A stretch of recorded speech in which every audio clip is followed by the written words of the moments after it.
Hello and welcome to our podcast on urban political ecology and sustainable cities from our studio at the LSE. My name is Akash and I'm here with two of my ever knowledgeable friends, Bibi Gul and Michael. Today we are going to be covering three important topics that we all were supposed to read in week 7 of GY474. So, in no particular order, here are the three topics we covered this week. So, let's start with our first topic, which comes from you, Michael. Yeah, so my first main takeaway from the literature is the theme of community and how ecological sustainability in cities is often not matched by social sustainability. Isn't this a topic Caprotti wrote about? Yeah, exactly. So essentially, their argument is that some of the new state planned eco cities have become non places or cities stillborn. I also found this really interesting. So basically, what he says is that while new state planned eco-cities such as Tianjin are constructed as ecological sustainable bubbles, there are rarely any efforts on behalf of the city planners to develop a real society inside. Interesting. True, and in fact, the planned nature of the city often actually inhibits any kind of organic society from developing. And so, in truth, the Tianjin city fails in China's ambition to create a harmonious society. While it succeeds in shaping a contained and ecologically sustainable space? Yeah, exactly, and a technological solution. But it lacks any kind of organic society and therefore becomes this non place. This ties really nicely to Simone's discussion of people as infrastructure, because Tianjin emphasizes that city planners must be comfortable with the unplanned, informal, and spontaneous nature of cities. Interesting, but why is that?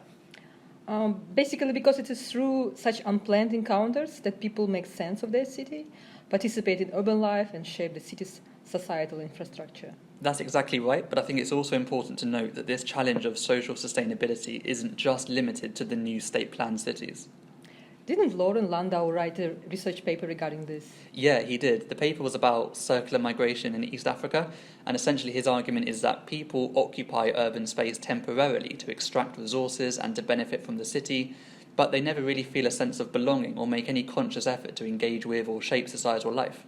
I see. So basically, the challenge of creating societally sustainable cities equally applicable in unplanned cities, that is. Yeah, exactly. So even in the unplanned city that is characterized by informality, there just aren't enough formal opportunities to shape a sense of belonging or to build social sustainability. Okay, moving on to our second topic of the day. Bibi, this is yours. All right, I was reading about collective norms and behaviors and found that there is a lot of literature on urban infrastructure and political ecology, but there is not so much available on micropolitics of urban transformation. Oh, really? That's interesting. I know. So anyway, I found an interesting piece of research done by Desai describing the deep sanitation inequalities in a big city like Mumbai. Haven't you lived there, Akash? Oh, yes, I have, but I have absolutely no information about this. So in Mumbai, 25% of residents have no or inadequate sanitation facilities. Whoa. And this is why people in informal settings there continue to practice open defecation. So I guess we can say this is not really about building toilets, but rather about promoting their use. The issue is quite complex. It's not easy to change norms, values, or behavior. Exactly. And yet, when planning interventions, we are hardly aware of the perceptions of the urban poor. We fail to empower and involve the community in making the change. The Indian middle classes and elites have tried to discipline and modernize the supposedly uncivilized by imposing norms and behavior without even considering their social circumstances. So, Bibi, do you have any advice or a solution for us? Well, the primary step should be to understand what beliefs and barriers reinforce these practices among the urban poor. In the context of India, we should keep in mind that people's identities are closely tied to their community values and beliefs. So we can create adequate sanitation by better understanding social norms of the urban poor and their perception in relation to sanitation infrastructures.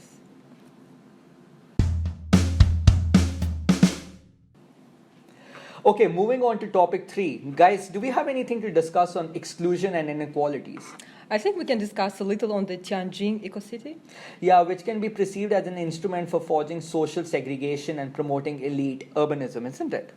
Yeah, so Bibi, in your opinion, how can sustainable urban development also be socially inclusive and sustainable? Well, the trend of promoting eco-cities is driven by the need to reconcile urban expansion with continued focus on rapid economic growth.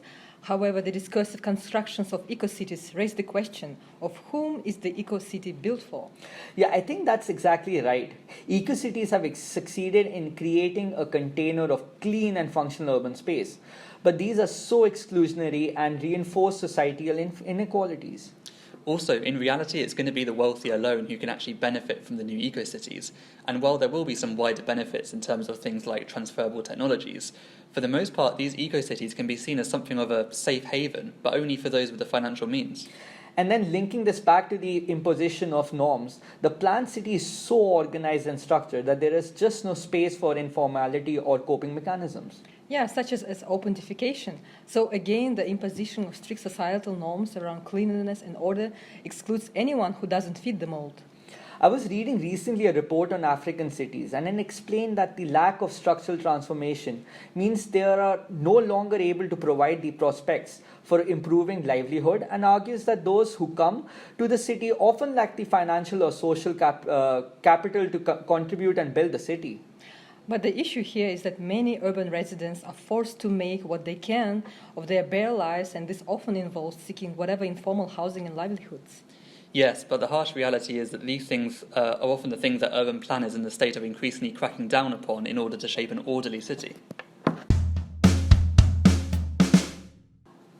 For a final topic for the day, I would like your opinion on what approach we should try taking if we see that the top-down approach to urban planning often fails to achieve social sustainability. Well, I think we really need to focus on the local level, because in reality, I don't think anyone really wants to live in a perfect planned city where everything's organized for them by the state. People want to take some responsibility for their city, and they want to work and engage with their community. I think that is the main issue here with these new eco-cities.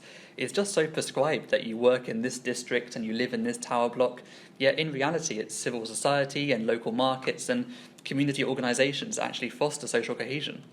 This makes me think about research that I've done before into community microgrids, where local areas are responsible for their own power generation. This links nicely into the people as infrastructure theory. Energy is the livelihood of any community, and by returning energy provision to the local level, you create a sense of ownership and responsibility that binds the community together. What do you think? Well, I know that in the slums of Kibera in Nairobi, there's been this initiative called the Town Centre Project. And essentially their argument is that if you build a resilient urban community that can meet its own basic needs with things like microgeneration plants, then you can achieve long-lasting social sustainability and in a more democratic way. Yeah, I don't think you can impose that kind of social sustainability from the top down. It has to develop organically at the local level. I think it's great. Every community can tailor the provision of such basic resources to their own needs.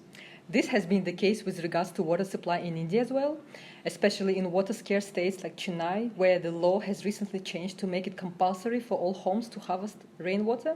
So communities are increasingly taking it upon themselves to manage and distribute a scarce water supply.